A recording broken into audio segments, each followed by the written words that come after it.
예수님을 하도 사람들이 믿지를 않으니까 이런 가설을 세워서 질문을 했습니다.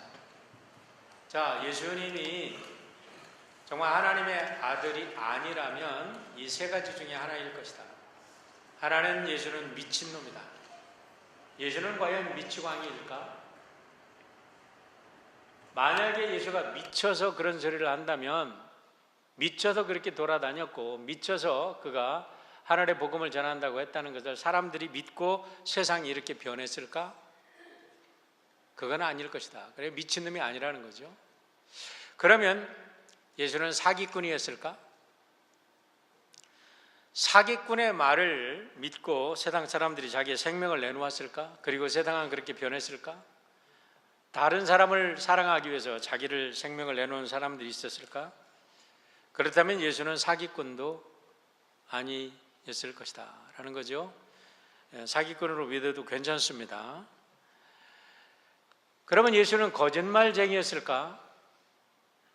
그것도 아니었을 것이다. 그렇다면 미친놈도 아니고 거짓말쟁이도 아니고 사기꾼도 아니라면 그는 그가 말한 그대로 하나님의 아들이었을 것이다 라고 C.S. 루이스는 이렇게 가설을 세워서 사람들에게 챌린지를 했습니다. 여러분, 예수님의 부활이 단순한 기독교의 가르침일까? 아니면 교리였을까? 그랬다면 그 단순한 교리 때문에 교회가 탄생했을까? 그 단순한 교리 때문에 예수님을 잡아서 십자가에 달려 사람들이 죽일 때에 그렇게 무섭다고 도망했던 제자들이 50일 만에 다시 모여서 그때부터 예수님이 부활하셨다라는 사실 하나 때문에 자기의 생명을 내놓았을까? 라는 질문을 해본다면 우리가 아무리 생각을 해도 도망갔던 제자들이 다시 모여서 예수가 부활했다고 증거하면서 어떤 사람은 십자가에 처형받아 죽기도 하고 어떤 사람은 짐승에 뜯겨 먹히면서 죽기도 하고 어떤 사람들은 톱으로 잘려 죽기도 하고 어떤 사람들은 불에 태워 죽여가면서도 예수의 부활을 증거한 것을 보면 우리가 예수님의 부활은 역사적 사실이고 진실이었다는 그 말로밖에는 설명할 수 없다는 것을 우리가 알게 되는 것입니다. 오늘 이 부활의 능력이 단순한 교리가 아니라 부활의 이 은혜가 오늘 이 예배를 통해서 여러분에게도 동일하게 체험되기를 주의 이름으로 축원합니다. 저는 지난 한 주간을 보내면서 이 부활을 현대적 감격으로 표현한다면 어떻게 표현할 수 있을까를 곰곰이 생각해 보았습니다. 제가 생각하는 것은 가장 적합한 표현이 회복이 아닌가 생각을 합니다. 회복이라는 것은 원상태로 돌이키다라고 사전이 설명을 하고 있는데 원상태가 무엇일까? 우리가 말하는 원상태는 무엇입니까? 우리 기독교에서 말하는 원상태, 인류의 원상태는 무엇일까요? 우리 하나님께서 세상을 창조하시고 아담과 하와를 창조하셨습니다. 그리고 아담과 하와에게 생육하고 번성하고 정복하고 다스리고 충만한 그런 축복을 주셨습니다. 다시 말하면 하나님과 아름답게 행복하게 정말 평화롭게 사랑하며 사는 그런 역사를, 그런 능력을, 그런 행복을 우리에게 주셨다는 거예요. 그리고 예수님께서 죄를 져서 고통당하는 사람들을 찾아오셔서 행하신 공생의 사역을 보십시오. 무엇을 하나님이 하셨는지, 무엇이 어떻게 예수님이 하나님의 능력을 나타내시면서 사람들에게 무슨 일을 베푸셨는지, 가난으로부터 가난한 자를 돌보시고 가난으로부터 저들에게 풍요함을 주셨습니다. 죄에 억눌려 살던 사람들에게 죄를 용서하시고 그들에게 자유함을 주셨습니다. 질병으로 고통당하는 자들에게 병으로 고통당하도 문둥병에 걸려도 죽어가는 자들을 살리시고 소외된 자들을 살리시고 악한 불의와 억압 속에 살아가는 사람들에게 주님께서 자유와 생명을 주시고 죽음으로부터 그들을 살려주셨습니다. 그런 거 보면 우리 예수님의 공생의 사역은 이미 그 사역 속에 부활의 능력이 나타나지 않은 곳이 없다는 것을 우리가 알게 됩니다. 다시 말하면 예수님은 죽으시고 부활하시고 하늘에 오르셨는데 그 부활의 역사를 이미 그분이 살아 계신 동안에 부활의 역사를 우리들에게 그대로 보여주셨다는 거예요. 그 역사는 하나하나가 뭐냐면 하나님의 창조의 원형을 회복하는 역사였다는 사실입니다. 그래도 그 부활의 예수님을 믿는 사람들에게도 동일한 부활의 역사가 임하게 되는 것을 믿으시기를 바랍니다. 오늘 본문 속에도 우리는 부활하신 주님께서 우리에게 주시는 큰 선물을 발견하게 되는데 그것이 바로 예배라는 것입니다. 우리 주님께서 부활하신 후에 제자들에게 주신 큰 선물이 뭐예요? 성령님을 주셨습니다. 성령님을 통해서 예수를 믿게 하시고 그 다음에 성령님을 통해서 하나님을 예배하는 선물을 크게 주셨어요. 이 예배가 얼마나 놀라운 사실인지 예배 속에서 우리는 날마다 부활을 체험하고 부활한 주님을 만나고 새로워지는 것입니다. 디트리히 본헤퍼는 1937년 핑겐발데 대학에서 강의를 하면서 그가 강의한 내용을 정리해서 제자도를 정리했는데 나를 따르라 라는 것으로 우리 한국말로는 번역이 되었습니다. 그런데 그 책에 보면 거기에 놀라운 예배에 대한 말씀을 이렇게 얘기하고 있습니다. 예수 그리스도의 부름은 교회 안에서 그분의 말씀과 성례전을 통하여 전달된다. 교회의 설교와 성만찬은 예수 그리스도가 현존하시는 곳이다. 만약 그대가 나를 따르라는 예수의 부름을 듣기 원한다면 인격적인 계시가 전혀 필요하지 않다. 인격적인 계시가 필요하다가 아니라 인격적인 계시를 요구하지 말아라. 그건 필요가 없다. 단지 필요한 게 뭐냐? 설교를 듣고 성례전을 받아라. 십자가에 죽고 부활하신 주님의 복음을 들어라. 여기에 그분이 온전히 존재하시며 제자들이 만났던 바로 그분이 존재하신다. 그렇다. 바로 여기에 그분이 영광을 받은 분으로, 승리한 분으로, 살아계신 분으로 이미 존재하신다. 할렐루야. 여기에가 뭔지 아세요? 예배 가운데, 예배 안에, 성례전 안에 부활하신 예수님께서 오늘 이미 우리와 함께 계심을 믿으시기를 축원합니다. 그렇기 때문에 우리의 생활, 우리의 삶 속에서 하나님께 예배를 드리며 산다는 게 얼마나 큰 축복인지 우리가 알아야 하는 거예요. 여러분, 예배는 우리의 삶의 프라이어리티가 되어야 되는 거예요. 최우선순위가 되어야 되는 거예요. 다른 모든 것은 세컨다리가 되어도 괜찮습니다. 그러나 우리의 삶의 제1의 상의 목표가 예배요, 제1의 삶의 이유가 예배가 되어야 되는 거예요. 왜냐? 우리는 그 예배를 통해서 부활한 주님을 만나고 부활한 주님을 예배하고 우리는 그 부활한 주님의 능력을 예배 안에서 덧입기 때문에 그렇게 되는 줄 믿습니다. 그래서 오늘 계속해서 우리 요한복음을 강의하면서 오늘 참 예배로 인도하시는 주님의 그 놀라운 섭리를 찾아보려고 합니다. 참 예배자가 되기 위해서 우리는 먼저 상처가 치유되어야 한다는 사실을 18절로 20절에도 이야기합니다. 이것은 지난주에도 말씀을 드렸는데 다시 한번 리핏해서 말씀을 드립니다. 18절부터 20절의 말씀을 보세요. 너에게 남편 5이 있었고 지금이 있는 자도 내 남편이 아니니 내 말이 참되도다. 여러분, 이 말이 굉장히 중요합니다. 내 말이 참되도다. 너는 진실하구나 하고 인정하신 겁니다.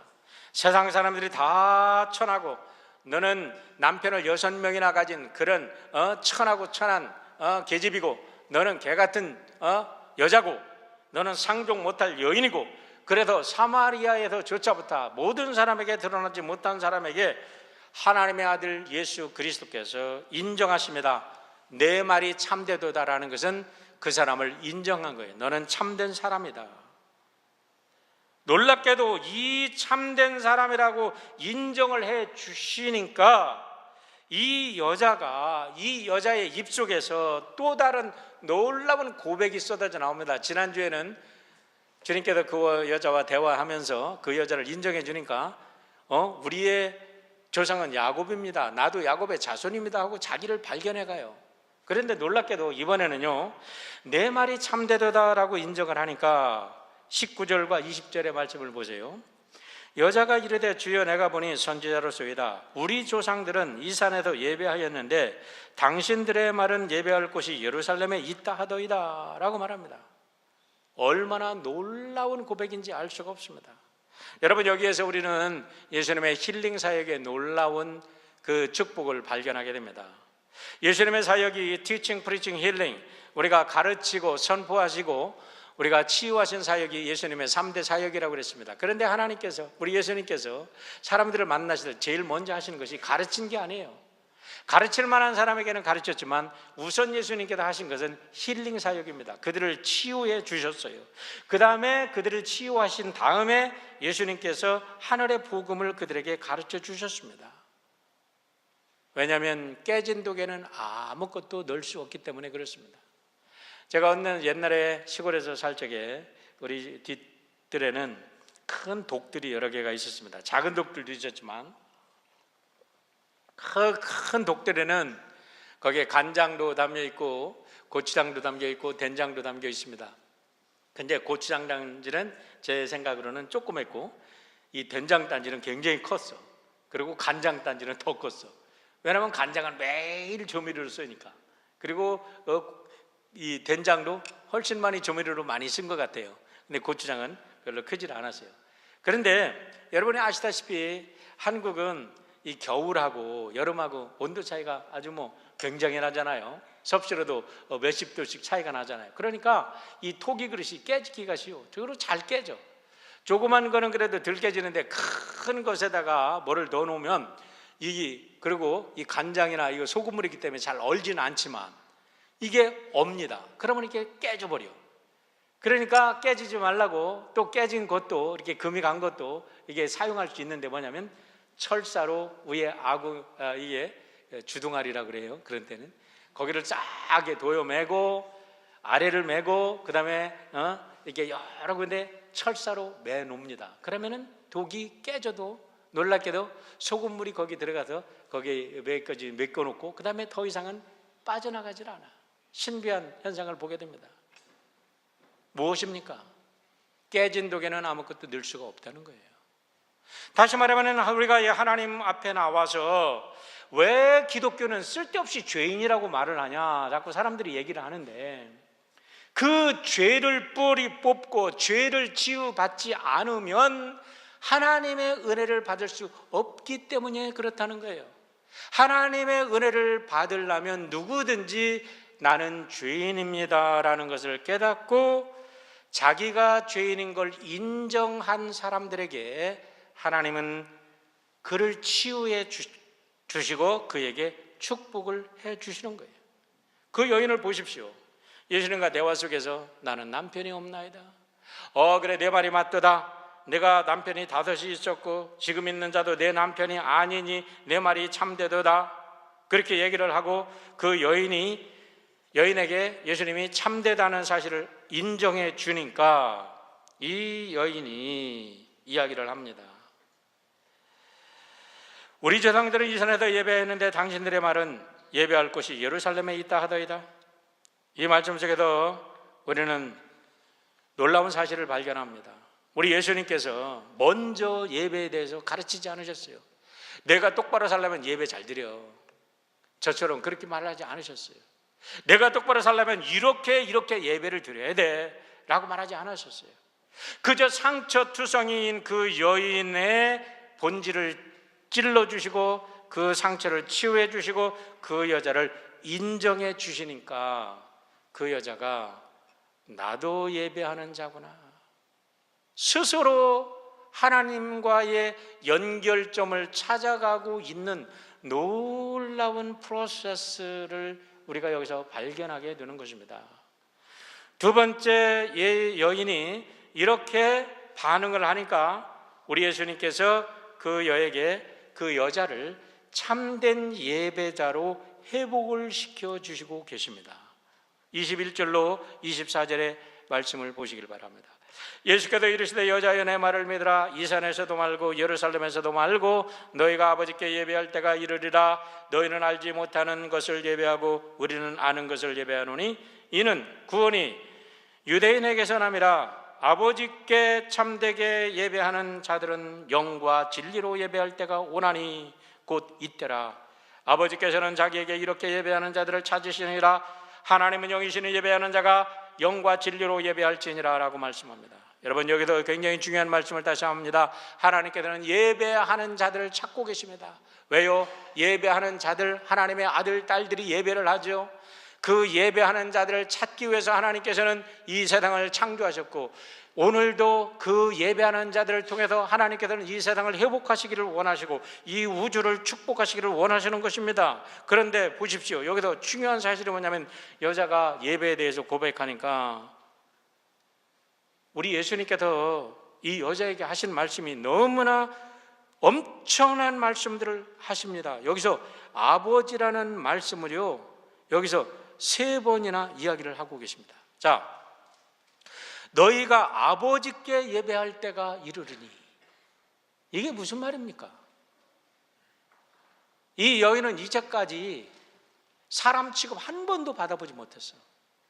모든 사람으로부터 천한 여인이라고 손가락질을 받았어. 그런데 이 여인에게 하나님이 내 아버지란 소리 아닙니까? 할렐루야.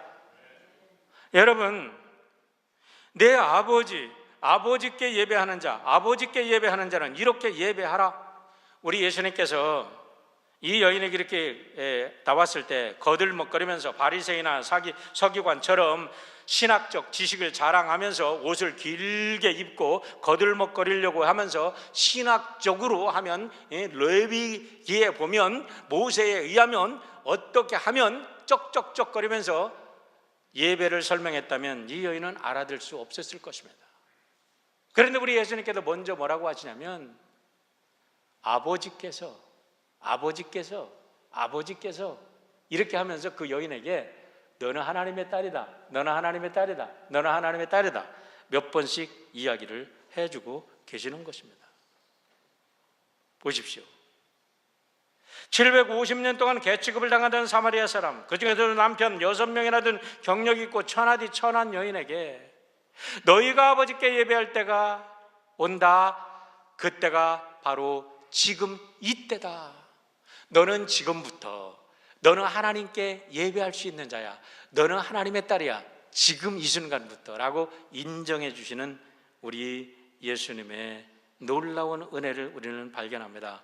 이거를 우리가 세상적인 말로 한다고 하면 코페르니칸 레볼루션이라고 말할 수 있습니다. 코페르니칸 레볼루션, 우리가 학문 학술 용어인데, 학술 용어로 이게 엄청난 패러다임이 그냥 완벽하게 뒤바뀌는 것을 코페르니쿠스적 전환이라고 얘기를 하죠. 우리 신학교에서는 많이 쓰는 용어입니다. 지동설이 천동설이 지동설로 바뀌는 거예요. 이제까지는 천체가 지구를 중심으로 해도 천체가 돌아갔는데 그게 아니구나, 지구가 돌아가는구나, 이렇게 해서 코페르니쿠스가 이렇게 이걸 주장을 해서 코페르니칸 레볼루션이라고 하는데요. 자, 이제까지 인생에서 한 번도 인간 취급받지 못하고 사람 취급받지 못한 여인이 하나님의 내 아버지라는 그 놀라운 회복을 통해서 그는 그런 놀라운 것을 경험을 하게 됩니다. 여러분, 여기에서 우리가 주님께서 예배에 대해서 가르쳐 주시는 게 있어요. 그게 뭡니까? 예배는요, 아버지와 자녀들 간에 일어나는 사랑의 관계 속에서만 일어나는 릴레이션십, 아름다운 관계적 축제인 줄 믿으시기를 주의 이름으로 축원합니다. 감이 안 오는지 믿질 않는지 난 모르겠어요. 좀 리스반드 좀 합시다. 우리 흑인교회 가면 그냥 아멘 하고 막 박수 치고 그런, 너무 신바람이 나는데.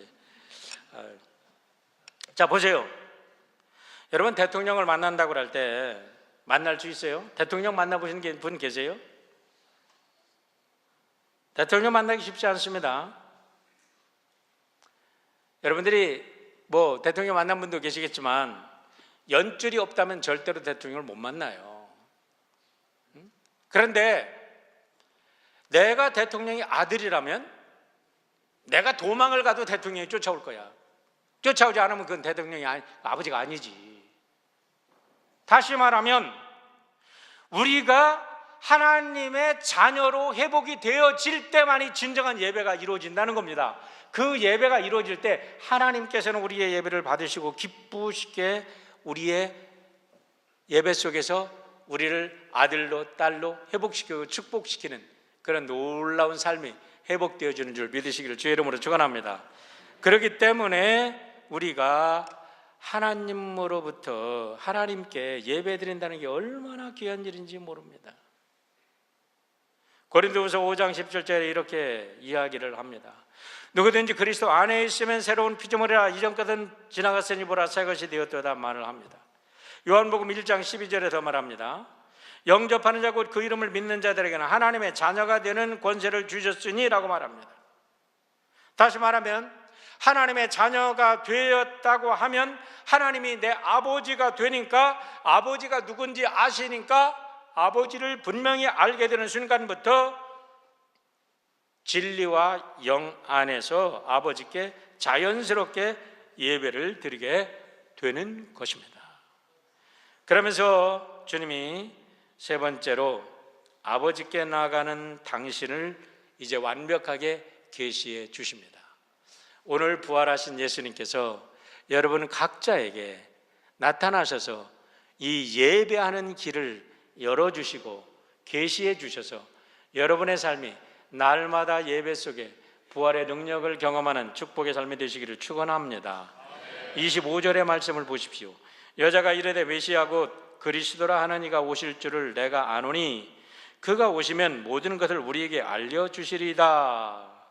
예수께서 이르시되 내가 말하는 내가 그니라 라고 말합니다.